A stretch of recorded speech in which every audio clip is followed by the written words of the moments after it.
Assalamualaikum dan selamat pagi. Mari kita simulate pula kompresor dengan menggunakan HYSYS. Okey, kalau pump digunakan untuk memindahkan liquid, kompresor digunakan untuk gas. Okey, so kompresor akan menaikkan pressure bagi gas. So kita ada natural gas kat sini, C1, C2, C3 pada temperature 100 degree C dan 1 bar yang dimasukkan ke dalam kompresor yang mempunyai 30% efisiensi, flow rate 100 kmol per hour dan outlet pressure ialah 5 bar. So dengan menggunakan Penn-Robinson equation, kita kena tentukan berapakah outlet temperature of the natural gas. Okey, mari kita start. Okey, dekat HYSYS seperti biasa kita akan masukkan komponen. Okey, cuba type C1. Okey, C1 iaitu methane. C2 iaitu ethane dan C3 C3 iaitu propane. Okey. So kita ada 3 komponen di sini. Kemudian kita pilih fluid package iaitu Penn-Robinson.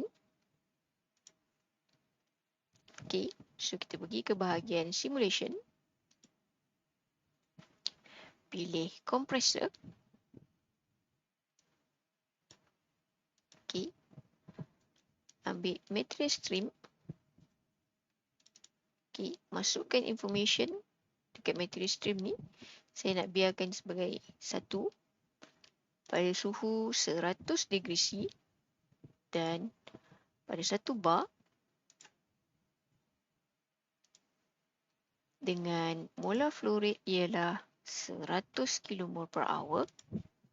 Okey, kemudian masukkan composition. Okey, iaitu mole fraction methane 0.5, ethane 0.25 and then propane another 0.25. Okey. Siap stream 1. Kemudian kita pergi kepada compressor. Dekat bahagian design, dekat bahagian connection, pilih inlet 1 dan outlet saya nak letak sebagai 2. Kita perlukan energy stream. Kita akan tulis Q compressor. Sebenarnya kamu boleh letak apa-apa nama. Okey. Dan kita pergi ke bahagian parameter. Okey. Kita pergi ke bahagian parameter. Jika kamu tak pasti yang ini, okey. Okey, kita masukkan dulu 30% efisiensi. 30% efisiensi. Okey. Kemudian kamu terus pergi kepada worksheet. Okey, pergi kepada worksheet, terus letakkan berapakah outlet pressure iaitu 5 bar. Okey, dan dia terus akan kira apakah suhu outlet. Okey. Suhu outlet ialah 362.7 degree C. Okey, ini cara yang paling mudah untuk kita simulate kompresor. Okey, cuba kita ubah. Andai kata saya nak dia compress gas tu sehingga suhu lebih tinggi. Okey, mungkin saya nak dia jadi 7 bar. Okey.